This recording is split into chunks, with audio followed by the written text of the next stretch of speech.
Nigel Farage came to Washington expecting to push his usual talking points, but what he didn't expect was Congressman Hank Johnson dismantling him piece by piece, exposing the contradictions, the hypocrisy, and the desperation of a politician trying to borrow Trump's playbook without the power to back it up.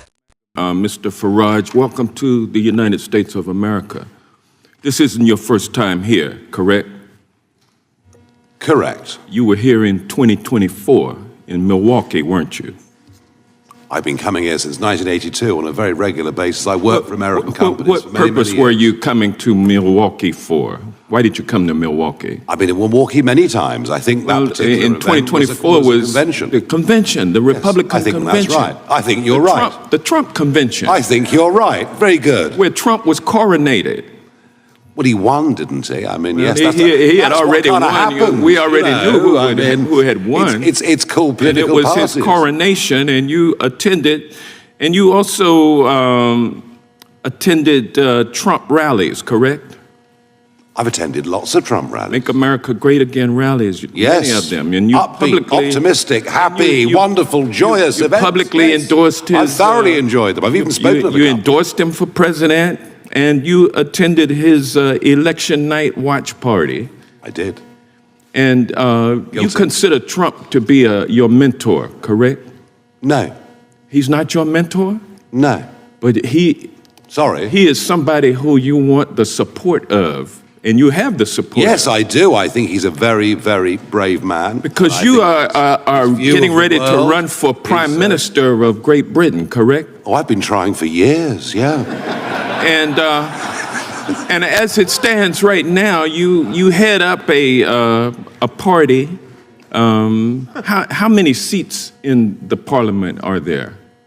651, if you include the Speaker, that is. 650. Yes. And how many are a part? How many seats does your party hold? How many seats do the opinion polls say we're going to get next time? Is that your No, question? I mean, I the see. numbers don't lie. You only have 4 seats, right?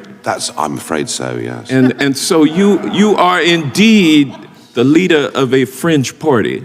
Oh, I'm a fringe, all right. Don't worry about that. Yes, absolutely. Everything I've ever done. And as a fringe party leader seeking to run for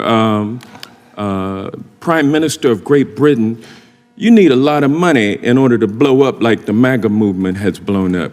What you need is a message of truth and a message of hope. And Well, you need money also, right? Money's helpful, but it's not the primary thing you need. So the first thing that came out of the chair's mouth this morning during his opening statement had to do with Elon Musk. Yeah. And you're carrying water for Elon Musk today, aren't you? From what I can see, Elon Musk is abusive about me virtually every single week. But it's a free country, so but you never stop trying to ingratiate yourself with him. Wrong. Well, I mean, wrong. You are familiar with the fact. Wrong. You are familiar with the fact, Mr. Farage, I have had a public fallout with Elon Musk. that Donald Trump's campaign benefited to the extent of $250 million from Elon Musk. How much? You are familiar with that, correct? How much did Mr. Zuckerberg give to the Democrats? I mean, this is what happens, and people are. Well, he didn't give any money on Musk. Let me be clear. to the Democrats. He was sitting behind Trump with the rest of the tech bros, and you are here today to impress all of those tech bros, including Elon Musk. Isn't that correct? I'm going to answer your question very, very honestly. You need money from Elon Musk in order to get elected Prime Minister of Great Britain. That's the bottom line. Isn't that correct? We consider all day, as long as the chairman allows us. I don't mind.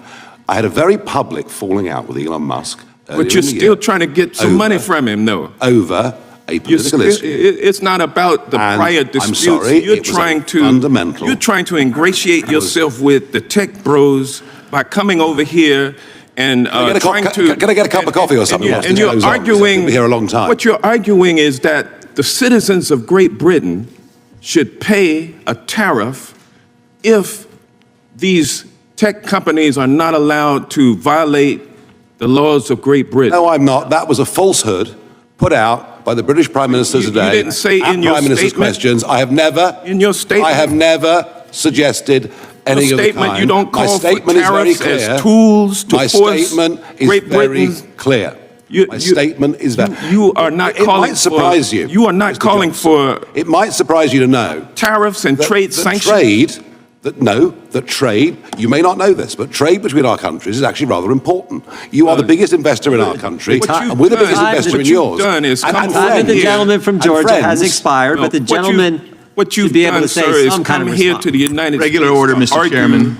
The that time- your He's been citizens rude, should he's been pay a disgusting, tariff. he's been hilarious. Hang on. No. The gentleman's time has expired. I feel like we should give Mr. Farage a chance to respond to one of the many questions he was not allowed to respond to. So we'll give you 30 seconds, Mr. Farage, and then we'll move on to our next one. Because I know Mr. Farage does have to leave in about an hour, so we want to get through as many members as we can. Number one, I had a public fallout over a political issue with Elon Musk. I can't be bullied by anybody. I haven't changed my mind. Last time I looked, he was being spectacularly rude about me yesterday. That's life. If we believe in free speech, we live with it. What I have made very clear... fixated on... What I've made... hang on. Sorry, no, this is my turn, I think. Yeah, you got another Thank 15 you, Mr. seconds. Chairman.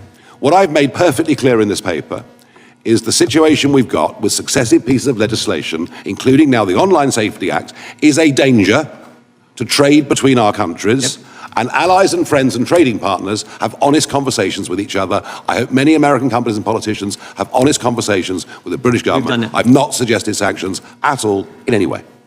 Good luck on your race. The gentleman from California is recognized. Thank you, Mr. Chairman. First, I'd remind my colleague from Georgia that President Trump was openly nominated after decisively winning the primary votes across the country.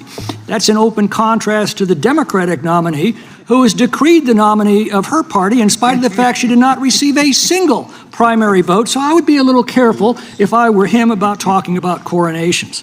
I do agree with my Democratic colleagues that we need to be on guard against suppression of free speech, whether it's coming from the left or the right. But I disagree with them that the chief executive regulating the executive branch's communications or conforming executive agencies and grantees to executive policy is somehow a threat to free speech. The executive branch is designed to speak with one voice, a voice chosen every 4 years by the people. And I disagree with them that suing for defamation is an infringement on speech in a legal system where the truth is an absolute defense. The threat to democracy is from the government regulating other people's communications. Now, we're now discovering that the Biden administration used the FBI to pressure tech companies to censor the communications of the American people over a free discussion of everything from COVID policy and origins, the Russian collusion hoax, Biden family influence peddling, climate change. I myself was the victim of this censorship when I warned of the damage that the COVID lockdowns were causing. Now, democracy assumes that the best way to separate truth from lies, or wisdom from folly, or good from evil, or love from hate, is to place the two of them side by side and then trust the common sense and good judgment of the people to know the difference. This exchange is more than just political theater. What we saw here is the clash between a UK figure who's built his career on populist soundbites and an American lawmaker who wasn't afraid to shine a light on Farage's inconsistencies. Let's break it down. Hank Johnson starts off by reminding everyone that Farage isn't just some neutral visitor. He's someone who's deeply tied to Trump's world, attending rallies, conventions, even election night parties. That framing matters because Farage wants to present himself as an independent truth-teller, when in reality, his political identity has been heavily shaped by the MAGA movement. Johnson cleverly calls the 2024 Republican convention a coronation, which is less about ceremony and more about pointing out how Trump's grip on the GOP is unquestioned. From there, Johnson moves to Farage's actual political standing in the UK, pointing out that despite all the bluster, Farage leads what he himself admits is a fringe party, 4 seats in Parliament out of 650.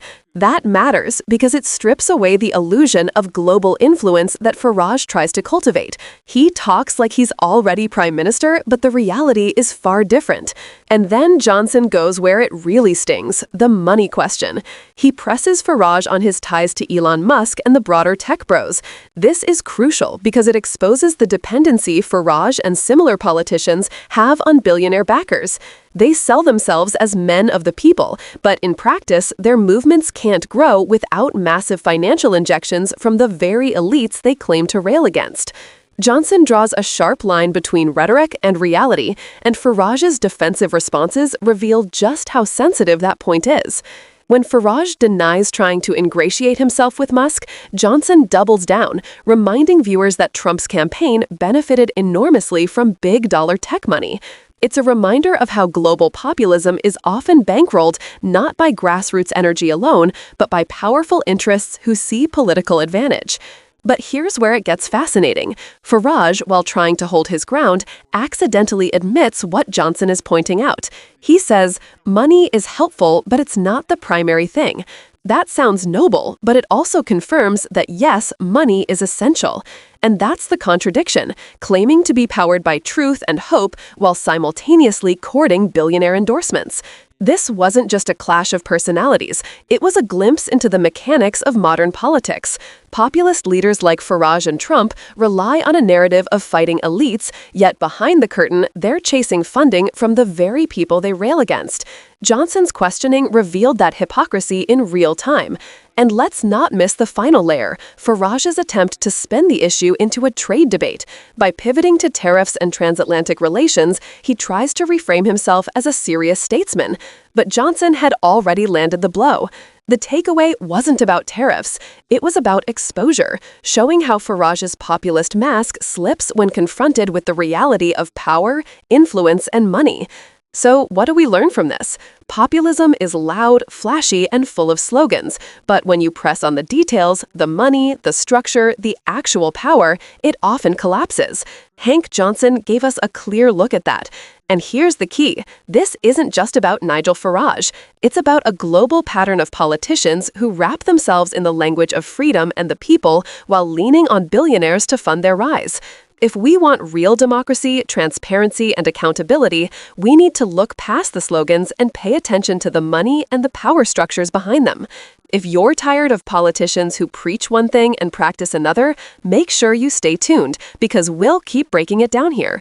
Don't forget to hit subscribe, drop a comment with your thoughts, and let's keep this conversation going.